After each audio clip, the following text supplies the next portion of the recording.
Geração. Amém? Em nome de Jesus. Bom, nessa tarde eu quero falar sobre três coisas fundamentais que nós não podemos nos esquecer antes de ir. Então o tema é: antes de ir, não se esqueça. Porque tudo que nós fazemos como pastores, líderes, como igreja, se apoia na grande comissão, na ordem que Jesus deu aos seus discípulos antes de ascender aos céus.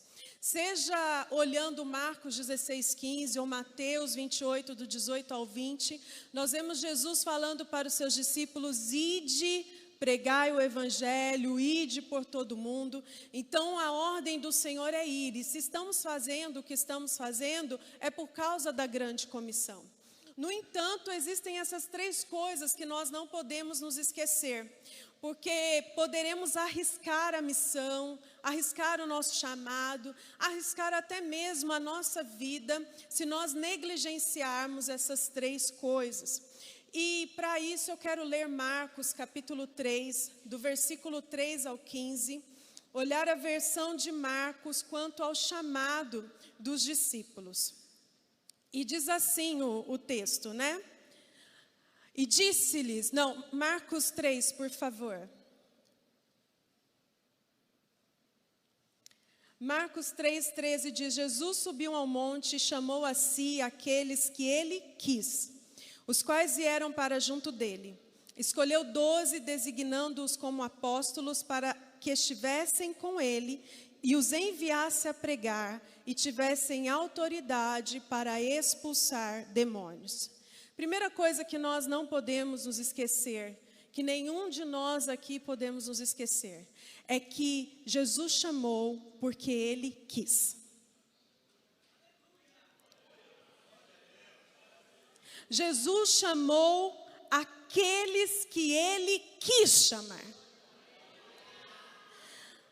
Pela leitura de João 15, todos nós conhecemos: não fostes vós que escolhestes a mim, mas eu escolhi a vós. Mas olhando esse texto, algo é acrescentado. Não foi somente uma escolha, mas Jesus quis escolher, Deus quis escolher. Ele quis me escolher, Ele quis te escolher. E é importante eu saber disso, porque eu preciso me enxergar como escolhido. Para eu exercer a autoridade que o Senhor me deu e para que eu faça bem as coisas, eu preciso me enxergar como escolhido. Eu vou contar um exemplo para você, vou contar uma experiência minha para vocês entenderem o que eu quero dizer. Quando eu estava por volta da 5ª série, eu acredito, eu não sei, eu estava na escola, eu era adolescente, a minha estatura foi mais ou menos assim mesmo. Então, eu sempre fui a primeira da fila. E o meu professor de educação física inventou de nos ensinar a jogar basquete. Gente, uma altura dessa não colabora com nada. Então, ele resolveu: vamos montar um time de basquete. Eu já não me via com a altura adequada. Então, isso prejudicou muito.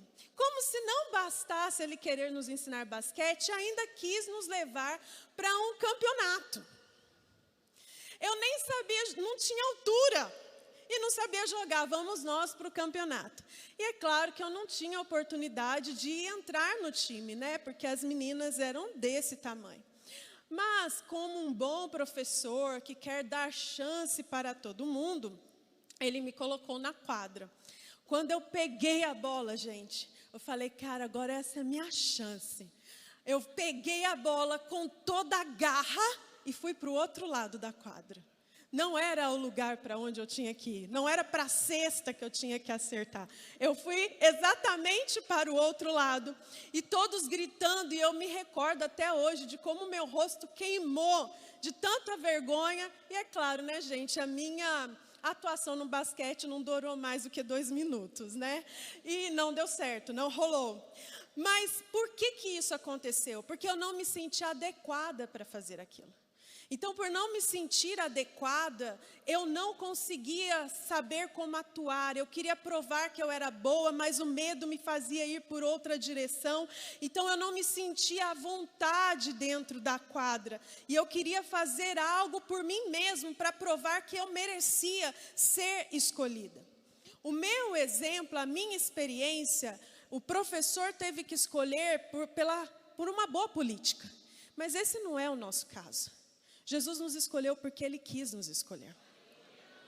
Nós somos frutos da escolha do Senhor. Mas quando nós não nos enxergamos assim, nós corremos o risco de não nos comprometer como deveríamos. Porque guardamos um sentimento de inadequação. Achamos que somos tapa-buraco. Então a gente não dá tudo o que poderia dar. É como, usando a parábola que o pastor Toninho compartilhou, é como aquela pessoa que pega e enterra o talento. Porque ela acha que ela não vai ser capaz de fazer. Que ela não merecia estar naquele lugar, que ela foi escolhida ao acaso. Eu quero te lembrar, você não foi escolhido ao acaso. O Senhor te escolheu porque Ele quis e te colocou no lugar que você está porque Ele quis. Então você pode se escolher assim para você não ficar indo da inadequação para querendo agradar, buscando a aprovação do povo, querendo demonstrar algo para a liderança, ou se não também sendo autoritário para fazer a sua voz valer. Você não precisa disso. Você pode descansar no Senhor. O Senhor escolheu você porque Ele quis. Não se esqueça, a primeira coisa que você não pode se esquecer, Ele te quis. Então faça a escolha do Senhor valer a pena. Faça o melhor com o talento que Ele colocou na sua mão. A segunda coisa que nós não podemos nos esquecer é que Jesus nos chamou para estar com Ele. Existe um propósito em tudo isso. Ele nos escolheu, Ele quis nos escolher. Mas Ele não nos escolheu para fazer coisas para Ele primeiro. Ele nos escolheu primeiro para estar com Ele.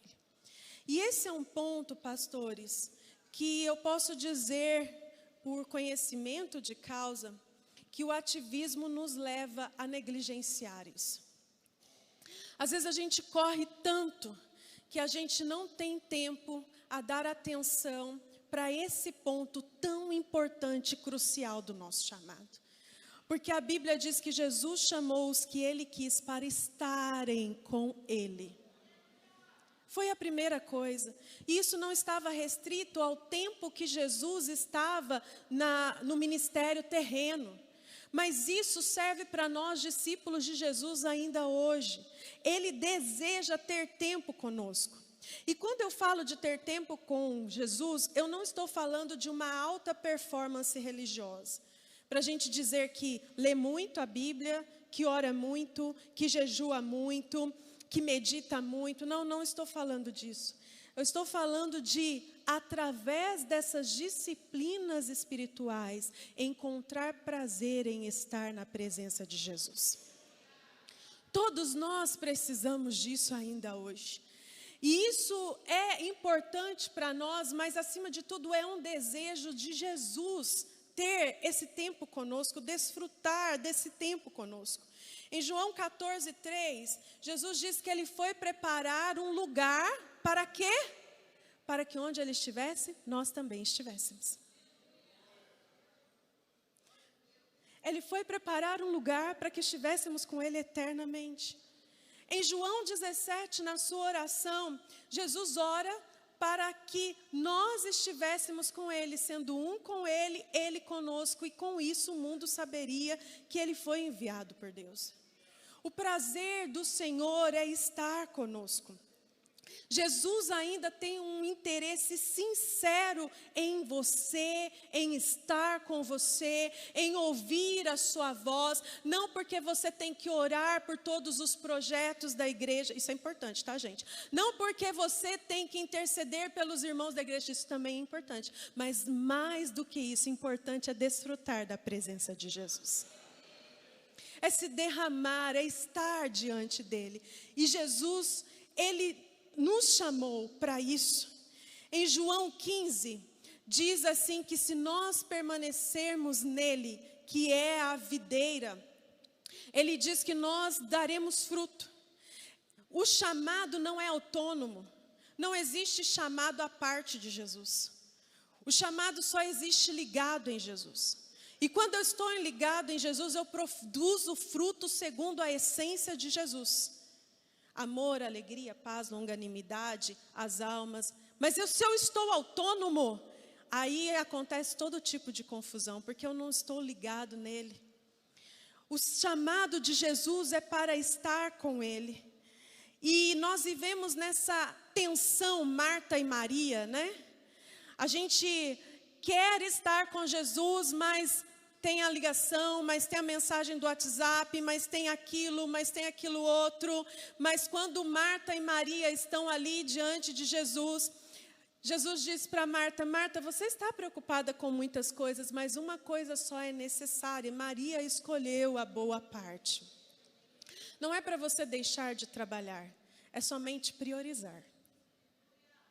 Descansar no Senhor, se encontrar com o Senhor. Essa é a prioridade do nosso chamado.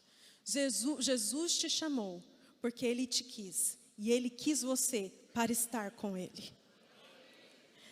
E a terceira coisa que nós não podemos nos esquecer, que são uma coisa que é fundamental para o nosso chamado, é que Ele nos chamou para pregar e manifestar o poder do Evangelho. Quando nós gastamos tempo com Jesus, Jesus vai nos transformando, nos dá sabedoria, nos dá discernimento, mas ao mesmo tempo nós ganhamos uma perspectiva divina acerca das coisas. Jesus, ele começa a compartilhar conosco o coração dele. Foi isso que aconteceu com Isaías na visão do capítulo 6. Isaías tem uma visão, vê Jesus assentado no alto, vê o Senhor assentado no alto sublime trono, anjos ao seu redor, e naquela atmosfera contemplativa do Senhor, Isaías ouve a voz do Senhor dizendo: quem há de ir por nós, a quem enviarei? Naquele momento de contemplar a presença do Senhor. Então, quando nós estamos contemplando a presença do Senhor, nós conseguimos entender o que o Senhor está fazendo e como nós podemos cooperar com aquilo que o Senhor está fazendo.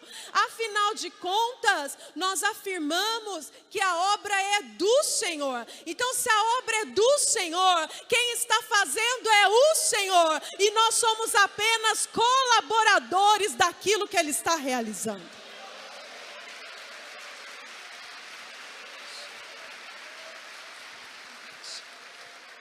E eu preciso captar isso, porque se eu não capto isso, eu estou andando de forma autônoma, como eu estava andando para o outro lado da quadra, tentando fazer algo que é bonito, mas não é algo que é necessário, ou que precisa, ou que vai trazer a vitória, o sucesso e a expansão do reino. Por isso eu preciso estar alinhado com a voz do Senhor.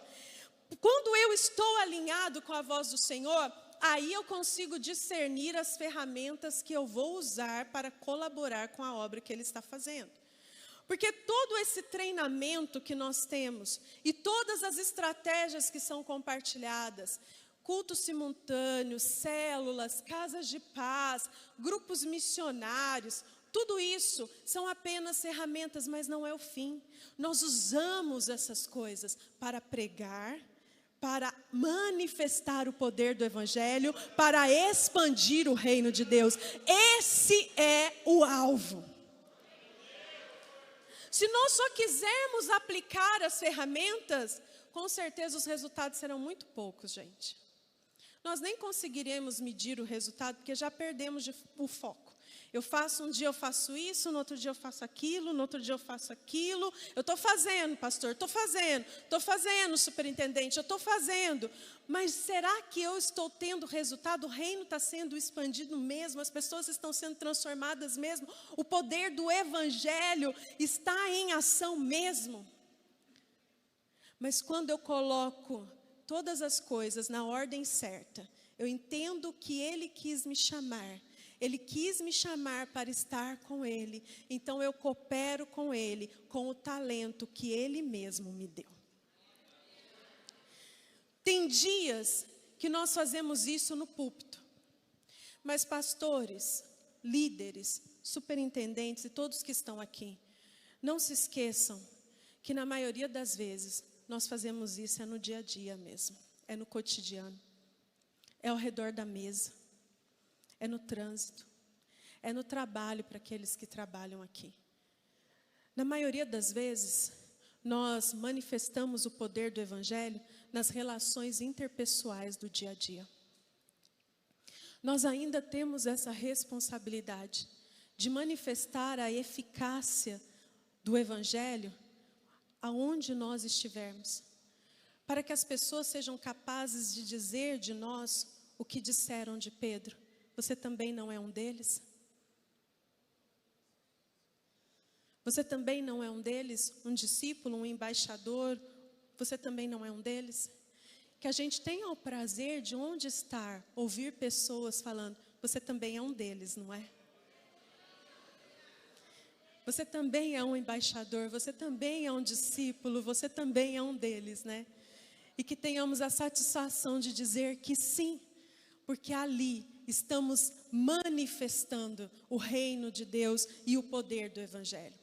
Nós somos discípulos de Jesus, chamados para pregar, a tempo e fora de templo, nos templos e em todo o lugar. Esse é o nosso chamado, o ir. Não era ir somente num horário de culto ou num evento. Quando pegamos no original, esse ir é enquanto vocês vão, fazendo o que vocês estiverem fazendo, anunciem que é chegado o reino dos céus. Aleluia, aleluia, aleluia. E finalmente, eu quero colocar aqui para nós encerrarmos que Ele nos chamou porque quis e Ele sempre deixou claro o que Ele espera de nós, seus escolhidos. E hoje a reflexão principal não são somente essas três coisas, não são essas três coisas que você não pode se esquecer, porque talvez você se lembre muito bem delas. O principal é aqui é como nós vamos responder a essas três coisas. Como vamos responder à convicção de termos sido escolhidos porque Ele quis? Como vamos responder ao chamado dEle para estar com Ele? Como vamos responder ao chamado dEle de ir pregar e manifestar o poder do Evangelho? O apóstolo Paulo, em um trecho de uma das suas cartas, ele pode nos ajudar a alinhar esses pensamentos, as nossas emoções, para que essas coisas sejam a base do nosso ministério e a base do nosso serviço. Se nós gastarmos tempo com o Senhor, de verdade, colocarmos isso como prioridade, a igreja vai ser mais simples, pastor Daniel. Ela vai ser mais saudável. O trabalho vai ser mais leve. Porque na verdade nós vamos entender que somos só cooperadores mesmo. Como já foi falado, não é trabalho seu convencer as pessoas. Esse é um trabalho do Espírito Santo, é Ele que convence do pecado, da justiça e do juízo. Não é um trabalho nosso fazer a igreja crescer, porque em Atos capítulo 2 diz que o Senhor ia acrescentando as almas que iam sendo salvas. Cada coisa no seu lugar, cada um fazendo o que deve ser feito. A mim cabe saber que Ele me chamou para estar com Ele e para pregar o Evangelho. O resultado é com o Senhor. O resultado é com o Senhor. Ele faz acontecer. E em 2 Coríntios capítulo 8, versículo 1 ao 3 e o 5 diz: agora, irmãos, queremos que vocês tomem conhecimento da graça que Deus concedeu às igrejas da Macedônia. No meio da mais severa tribulação, a grande alegria e a extrema pobreza deles transbordaram em rica generosidade, pois dou testemunho de que eles deram tudo quanto podiam e até além do que podiam. Essa foi a primeira ministração dessa tarde. Eles deram tudo o que podiam e até além do que podiam. Eles entregaram tudo o que o Senhor deu a eles e até além daquilo que parecia que eles poderiam entregar.